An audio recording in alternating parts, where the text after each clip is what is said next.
natin yung aming takbo, pero dikit na dikit itong Coast Guard ship ng China.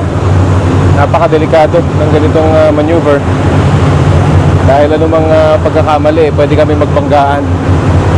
Ganito na yung sitwasyon kanina pa. Siguro mga 20 to 30 minutes na parang cat and mouse yung labanan.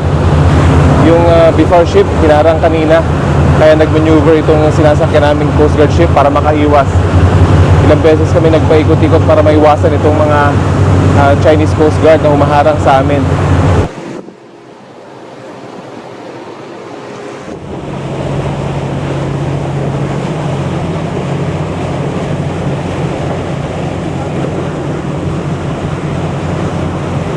Ngayon nakapag-maneuver yung aming kapitan para malusutan itong nakasunod sa aming Coast Guard ship ng China. Ang direksyon kasi ng Scarborough Shoal ay dito.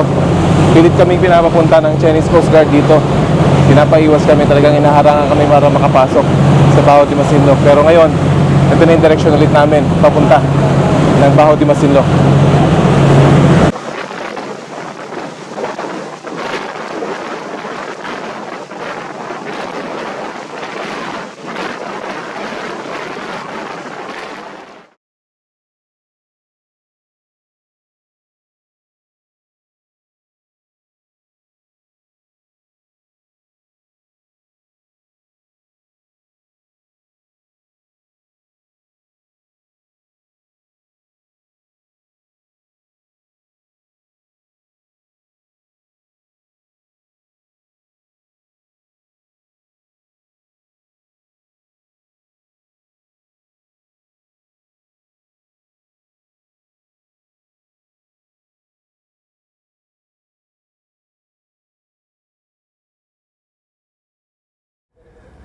Ito yung isa sa mga bibihirang pagkakataon na with water cannon yung Coast Guard ng Pilipinas, at ginagawa ito ngayon ng China Coast Guard dito sa may Baho de Masinloc.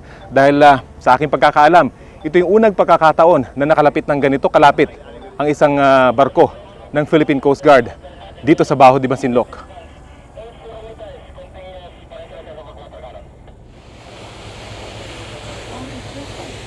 Tinamaan na kami.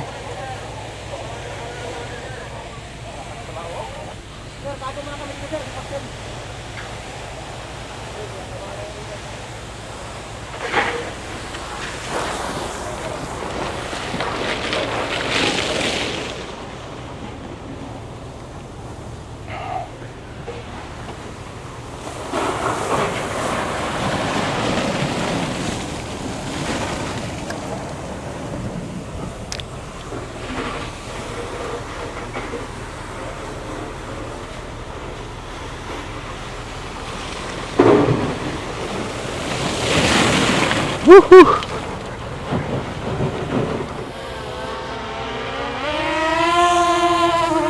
Pinaliguan na ako ng water cannon ng China Coast Guard. Pasok na muna ako. Ito, yung pan, lagay na kayo ng bakal. Tinamaan ng tubig yung aking controller, pero napababa ko pa naman yung drone. So medyo naglolo ko na siya.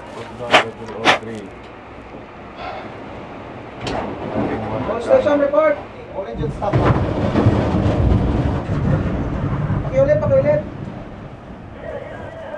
Tuloy-tuloy pa rin yung pag-water cannon ng China Coast Guard dito sa aming sinasakyang Philippine Coast Guard ship.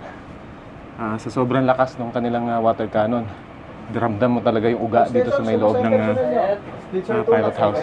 Work na kami sa pinaka-fire cannon, sir. Stop your water cannon. You are posing danger to our vessel. This is against the international and Philippine national laws. Over. Sabi ko sa inyo eh.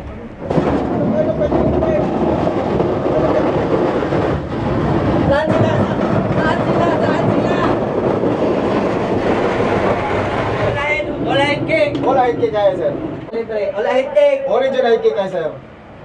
Sige, pag may timing, ano to? Pasok na. Ingat. Origin stop.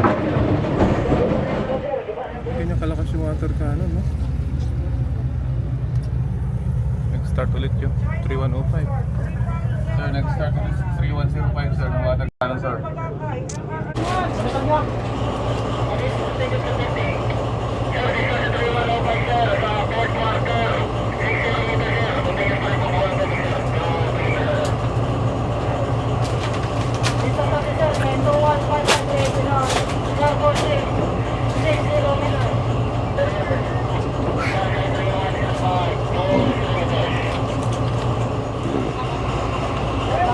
Distance 3105, sir.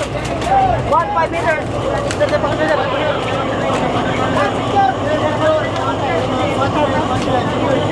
Okay.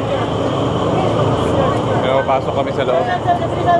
Sir, pasok ko na sa loob to. Sir, binugahan na nila, sir. Sir, binugahan na kami nila dito, sir, sa may entrance natin, sir. Pasok. Get inside. Sir, isa natin na namin, sir. They will close the door. Okay. Sir, yung panin natin, baka bugahan nila, sir. Di naman makikita, sir. Pinapasok muna kami dito sa loob dahil binobomba yung labas ng sinasak naming barko ng Coast Guard. Tinatarget daw nila yung tambucho, yung chimney, para pag pumasok yung tubig doon, ma-disable itong barko. Yun yung kanilang teorya. Sir, malabas, sir, kasi ang quarter deck yung tumbok.